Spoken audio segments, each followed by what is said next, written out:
करनी चाहिए। ये बात मैंने उनको सलाह के तौर पर, मेरा उनसे कोई झगड़ा नहीं, मगर ये बात मैं इसलिए कह रहा हूं, भले इंडिया अलायंस के लोगों ने मुझे मेरे समय पर आकर धोखा दे दिया, मगर लेकिन कोई बात नहीं, उन्होंने मुझे धोखा दिया, मैंने जनता से अलायंस कर लिया। मैंने जनता से वो कहा कि आप मुझे मौका दे दो, आप मेरे ऊपर एहसान कर दो, फिर मेरा हुनर देखना। उन्होंने मुझे आशीर्वाद दे दिया, इनके एडी छोटी के जोर लगाने के बाद आशीर्वाद दे दिया। लेकिन मैं आपसे कहना चाहता हूं, आपके माध्यम से उनको भी कहना चाहता हूं, आज वो संविधान बचाने की बात कर रहे हैं। जब EWS लागू हुआ तो उन्होंने बड़े बड़े हाथ उठाकर समर्थन किए थे। हम सब जानते हैं कि क्या सच है और क्या झूठ, हम जानते हैं कि EWS भारतीय संविधान की हत्या थी, हमारी हिस्सेदारी में डाटा था, और आपने बड़े बड़े हाथ उठाकर समर्थन किया। लेकिन जब हम 52% पिछड़े वर्ग के लिए आरक्षण मांगते हैं तो आपके मुंह में दही जम जाते हैं। जब हम प्रमोशन में रिजर्वेशन मांगते हैं दलित पिछड़े अधिकारियों के लिए तो आपको साफ सुन जाता है, हम आपके चरित्र को जानते हैं। लेकिन हमारा झगड़ा अभी आपसे नहीं है, आपसे समय आने पर निपटेंगे। लेकिन मैं आपसे कहना चाहता हूं कि हमें अपनी लड़ाई अपने पैरों पर लड़नी है, और अगर संविधान को कोई बचाएगा तो ये बाबा साहब अम्बेडकर और मान्यवर काशीनाथ साहब की फौज बचाएगी। मुझे इनके ऊपर भरोसा है। 2 अप्रैल 2018 को एक ऐसा इनकलाब दिखा था भारत की धरती में कि शायद दोबारा कोई लिख भी नहीं पाएगा और पढ़ भी नहीं पाएगा कि एक SC/ST एक्ट को बचाने के लिए 17 नौजवानों ने, बहादुरों ने बलिदान दे दिया था। जब हमारे 17 भाइयों ने बलिदान दिया, कहां थे तुम लोग संविधान बचाने की बात करते हो? आपको हमसे वोट चाहिए, बिल्कुल सच है, वोट चाहिए, लेकिन आपकी मंशा पे हमें शक है। और मैं आपको विश्वास से कहता हूं, ये सरकार अगर बदल जाएगी और इन दूसरे साथियों की अगर सरकार आ गई तो इनको भी इनके झूठे वादों के साथ हम चैन से नहीं बैठने देंगे। इनके भी कपड़े पकड़ पकड़ के एक एक वादा इनसे पूरा कराने का काम करेंगे। मेरी बात को आप याद रखना। मैं आपसे कहने आया हूं, एक प्रत्याशी गोरखपुर से आए और गोरखपुर वालों ने, एक गोरखपुर वाले ने क्या इलाज कर रखा है पूरे उत्तर प्रदेश का, एक छिपावा नहीं, बिल्कुल छिपावा नहीं है। आप दूसरे गोरखपुर वाले के चक्कर में मत पड़ जाना, क्योंकि क्षेत्र क्षेत्र में बड़ा मेल होता है। और ऐसा भी नहीं पता कहीं आप भाजपा को हराने के लिए गोरखपुर वालों के बारे में सोचो और गोरखपुर वाले आपस में अपने बारे में सोचे। ऐसा ना हो जैसे उनके दूसरे साथी चले गए राज्यसभा के चुनाव में, चुनाव के बाद ये भी ना चले जाए, उनके बराबर में ना जाकर बैठ जाए भाजपा वालों की। ये भी सोच लेना वोट देता है। एक आपने बस्ती से बुलाए हैं, 15 साल से आपने उनको ताकत दी, लेकिन 15 बार आपने उनको अपने बीच में नहीं देखा होगा। वो आपका मजाक उड़ाते हैं कि इतने बेवकूफ हैं, हम इनके बच्चों के रास्ते बंद कर रहे हैं और ये हमें वोट देके ताकतवर बना रहे हैं। वो लोग आपका मजाक उड़ाते हैं और आप लोग उनके मजाक में उनका साथ देते हो। इसलिए मैं आपको सचेत करने के लिए आया हूं और मैं आपसे मांगने आया हूं, मेरा हक रहता आप जानते हो। और सारे नेता चुनाव के बाद कहते हैं कि हम आपकी मदद करेंगे। मेरे अपने दिल पे हाथ रख के बताओ, कोई पिछले 12 साल में एक संगत ऐसा है जिसमें मैंने आपका साथ छोड़ा?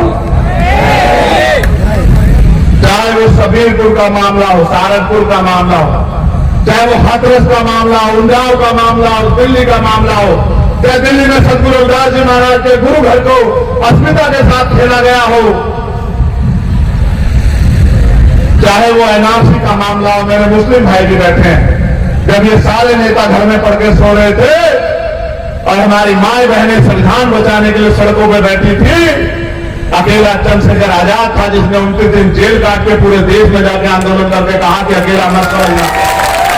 वो अलग बात है कि आपको इनमें सियासी रहनुमा नजर आते हैं जो आपको चुनाव के बाद धोखा देते हैं, लेकिन मैंने कभी आपका साथ नहीं छोड़ा। अखलाक का मामला हो, पहलू का मामला हो, नजीब का मामला हो, नजीर का मामला हो, नासिर जुनैद का मामला हो, मौलाना शाह साहब के साथ का मामला हो, तबलीगी जमात का मामला हो, मौलाना करीम सिद्दीकी का मामला हो, चाहे पूरे देश में चाहे हिजाब का मामला हो, जहां आपकी अस्मिता पे बात आई, जहां बहन बेटे के सम्मान पे बात आई, मैंने जान की बाजी लगा दी, लेकिन कभी आपको अकेला नहीं छोड़ा। आप ध्यान दें इस बात। और मैंने वोट के लिए नहीं किया कभी ये, मैंने हमेशा अपने मन में यह दृढ़ संकल्प किया कि मैं अपने महापुरुषों के रास्ते पे चलूंगा और अपने जीवन का एक कण लगा दूंगा आपकी सेवा में। लेकिन मैं जब गांव देहात में जाता हूं, मां के टुकड़े हुए चेहरे देखता हूं, बहनों के चेहरों पर आंसू देखता हूं आंखों में, बुजुर्गों के चेहरों पे उतरे हुए चेहरों और आंसू देखता हूं और ये सोचता हूं कि ये दिन कब बदलेंगे। 70 साल से आप लोग व्यवस्था का दरवाजा खटखटा रहे हो कि हमारी बात सुन लो, हमारी बात सुन लो, हमारी बात सुन लो, लेकिन कभी 70 सालों में इन्होंने आज की तरफ पलट के नहीं देखा। मैं आपसे कहना चाहता हूं, समय दरवाजा खटखटाने का नहीं, दरवाजे को तोड़ देने का समय आ गया, क्योंकि लोकतंत्र में आपके हाथ में वोट है। तोड़ दो दरवाजा, वो गुलामी की बेड़िया तोड़ दो, तो बेड़िया आपको और आपके क्षेत्र को अति पिछड़ा कहलाने में मजबूर करती। मेरे साथियों, एक दो समस्याएं भी मेरे सामने रखी गई हैं, लेकिन कुछ बुनियादी बातें भी मुझे आपसे करनी है।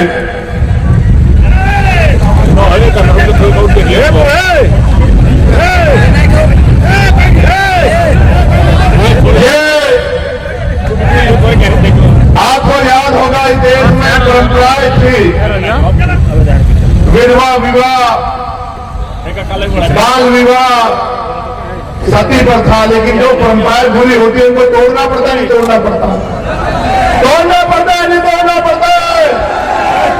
ये परंपरा जो बाहरी की है, इसको भी आपको तोड़ना पड़ेगा अगर आपको इज्जत सम्मान की जिंदगी दे। तोड़ दोगे नहीं तोड़ दोगे? दोनों हाथ जोड़े बताओ, तोड़ दोगे नहीं तोड़ दोगे? बहुत अच्छे। आप जानते हो कि हम ठेकेदारी प्रथा के खिलाफ है, नहीं खिलाफ है? ये जो आपका ठेका लेके आए गोरखपुर से और बस्ती से और लखनऊ वालों ने जिन्होंने भेज दिया, ये ठेकेदारी प्रथा खत्म कर दोगे नहीं कर दोगे?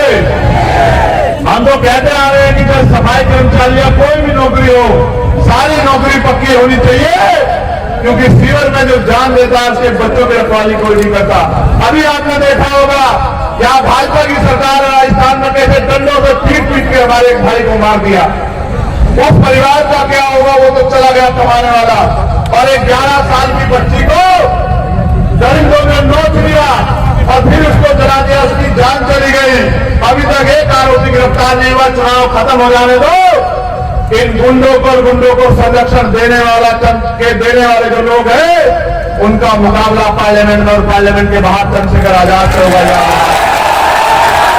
वो अलग बात है कि मैं राजनीतिक व्यवस्था में काम कर रहा हूं, लेकिन मैंने तेवर नहीं बदले। आप जानते हैं, सामंतियों के लिए कल भी चंद्रशेखर आजाद खड़ा था और आज भी चंद्रशेखर आजाद खड़ा। पहले छात्र संघ चुनाव होते थे नहीं होते थे? मोदी जी, ग्रामीण पृष्ठभूमि के जो बच्चे हैं, जो आर्थिक रूप से कमजोर हैं, जो उस तरह के चुनाव में हिस्सेदारी नहीं कर सकते, उनको मौका मिलता था शासन चुनाव के जरिए जमीन तैयार होने।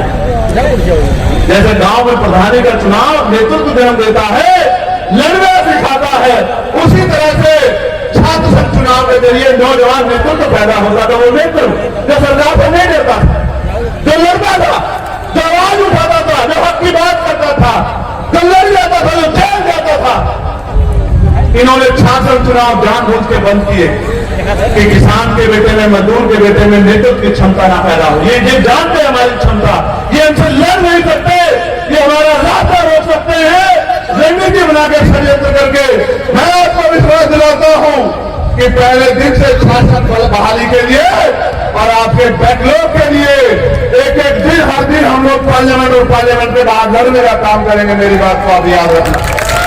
और अभी हमारे इंडिया लाइन के साथी ने कहा कि हम अगस्त में भर्ती चालू कर देंगे, 30 लाख नौकरियां करेंगे, हमारी सरकार आ गई। दूसरी तरफ वो ये कहते हैं मोदी साहब कि हम लोग 90% को हिस्सेदारी देना चाहते हैं। जब तक जातिगत जनगणना नहीं कराओ, जब तक पिछड़ों दलितों का आदिवासियों का आरक्षण नहीं बढ़ाओगे संख्या के आधार पे, अगर आप नौकरी देते तो 69,000 शिक्षक भर्ती जैसी दोगे और हमारे हिस्से को लूटने का काम करोगे, इसका मतलब आपके मन में अभी भी कहीं ना कहीं खोट है।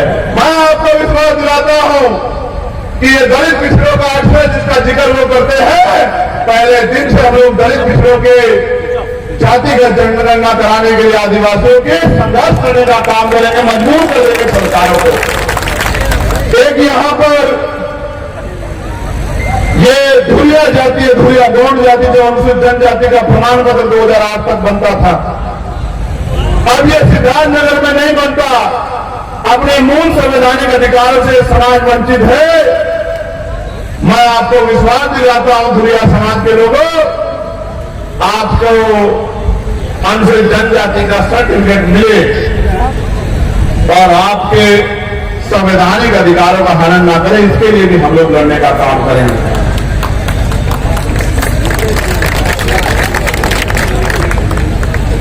ये अनुदेशक नौकरी छोड़ के घर बैठ रहे हैं, शिक्षा मित्र, इनको भी हम विश्वास दिलाते हैं। आशा आंगनबाड़ी जो बहने हैं उनके वेतन वृद्धि के लिए भी हम विश्वास दिलाते हैं।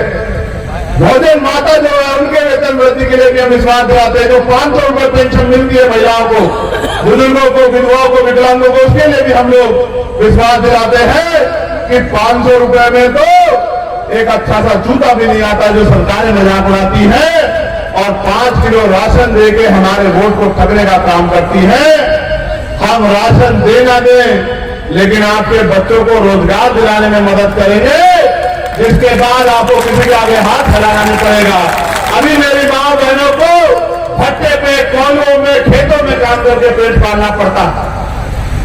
मैं आपको वचन दिलाता हूं, ये लड़ाई अब शुरू हुई है। मुझे आने वाले 4-5 साल दे दो, आपका स्वाभिमान सम्मान मेरे लिए हर चीज से बढ़कर है। किसी भट्टे कोलू पे, किसी खेत में अपमानित होने के लिए आपको काम नहीं करना पड़ेगा, किसी को ईंटों को सर पे नहीं उठाना पड़ेगा, अपने कंधों पे नहीं उठाना पड़ेगा और अपना जिला छोड़ के रोजगार के लिए धक्के नहीं खाने पड़ेंगे। कुटीर उद्योग लगवा के आने वाले समय में घर तक रोजगार पहुंचाने का काम हम लोग करेंगे। इसी क्षेत्र में उद्योग करने लगवा के लाखों नौजवानों को जो पॉलिटेक्निक है, बीटेक है, ITI है, एमटेक है, MBA है, MCA है, हाई स्कूल है, इंटर है, ग्रेजुएट है, पोस्ट ग्रेजुएट है, उन सबको उद्योग धंधे लगवा के, इंडस्ट्रियल एरिया लगवा के, बहुत जमीनें पड़ी हैं, इनको रोजगार दिलाने का काम हम लोग करेंगे। इस बात का भी मैं आपको बता दें। एक बच्चा जो है कुमारी बुजुर्ग का मोनू है, लड़का 13 साल का कहीं खो गया है। ये 13 साल का तो बच्चा बड़ा हो जाता है। मोनू को हमारी आवाज सुन रहे हो क्या भाई? अगर आपके आसपास मोनू है तो कृपया मोनू को उसके परिवार तक पहुंचा दे, मंच तक पहुंचा दे। अगर मोनू 13 साल का कुमारिया बुजुर्ग का बच्चा आपके पास है। आखिरी बात आपसे कहना चाहता हूं, अगले 2 दिन क्या करोगे? क्या करोगे अगले 2 दिन? ये फोन निकालना, अपने दोस्तों रिश्तेदारों को फोन करना, बहन से ससुराल में, भाई के ससुराल में और तमाम तरह के जो रिश्तेदार हैं उन सबको फोन करना और सबसे कहना कि केतली को वोट करना है और केतली को सपोर्ट करना, एक वोट केतली काम कराना। नहीं करोगे? कोई पैसा शराब दे जाएगा, इसकी बातों में तो भी चले जाओगे। ये वोट हमें बिकने के लिए नहीं, ये वोट हमें गुलामी से मुक्ति के लिए दी गई है। इसका फैसला सही ले लोगे नहीं ले लोगे? किसी की बातों में गुमराह आके मुझे कमजोर तो नहीं कर दोगे। मैं तुम्हारे दिल की बहुत बहुत सराहना करता हूं कि तुम धूप में डटे हुए। तो मैंने भी कुदरत से प्रार्थना की कि ठंडा कर दो मेरे भाई जो है, धूप में डटे हुए। लेकिन सुनो मेरे भाइयों, अब वो दिन दूर नहीं कि हमारी जिंदगी बदलेंगी। बस वो तभी संभव है जब राजनीतिक ताकत आप हमें दो। बताओ चौधरी अमर सिंह बन के अगले आने वाले दिनों में संघर्ष करोगे नहीं करोगे? ऐसा तो नहीं चौधरी अमर सिंह जी का इंतजार करोगे? मैं अपने मुस्लिम भाइयों से भी कहना चाहता हूं, इनका कोई भरोसा नहीं, इनमें से कौन सा टूट के कहां चला जाए। आप मेरे कहे से चौधरी अमर सिंह जी पे भरोसा कर लो। चौधरी अमर सिंह के पीछे चंद्रशेखर आजाद खड़ा है, खून का कतरा कतरा आपके सम्मान के लिए लगा देंगे, लेकिन कभी आपको झुकने नहीं देंगे, कभी आपको अकेला नहीं छोड़ेंगे। आपसे अपील कर रहा हूं। और देखो समीकरण भी हमारे पास है। पहला यहाँ 3.5-4 लाख वोट दलित समाज का है, जो कि 90-95% लाभ बन के चौधरी अमर सिंह जी के साथ केजरीवाल साहब को वोट कर रहा नहीं कर रहा है। दूसरा इनके खुद के समाज का और पिछड़े वर्ग का जो स्वाभिमानी लोग हैं, जिन्होंने जो समझते हैं स्वाभिमान की कीमत, जिनको ललकारा है इन दूसरा लाइन के लोगों ने बाहरी व्यक्ति को टिकट देके, और जिनको 78 साल में मौका नहीं दिया, उन्होंने भी तय कर लिया कि वो चौधरी अमर सिंह जी को वोट देंगे। तो लोकतंत्र में आपकी पहली प्रायोरिटी रहती है मुस्लिम समाज के मेरे भाइयों कि हम भाजपा को हराने के लिए वोट करेंगे, तो भाजपा को तो हरा भी चौधरी अमर सिंह ने। जब इतना वोट एकजुट है 5 लाख वोट, तो थोड़ा सा सहारा आप लगा देना, 25 तारीख को एक वोट को केंद्रीय निशान पर पहुंचा देना, और 4 तारीख को जब उजाला होगा तो आपकी ताकत दिल्ली तक चली जाएगी, जब चौधरी अमर सिंह लाखों वोटों से जीत के जाएंगे। मैं मीडिया के साथियों का भी, प्रशासन के साथियों का भी बहुत बहुत धन्यवाद करता हूं, सबसे ज्यादा धन्यवाद करता हूं अपने नौजवानों का, लेकिन उनसे उम्मीद करता हूं बताओ घर तो नहीं पहुंच जाओगे, वोट बूथ तक पहुंचा दोगे नहीं पहुंचा दोगे? चलो फिर दोनों हाथ उठा के बहुत बहुत अभिनंदन, स्वागत, जय भीम।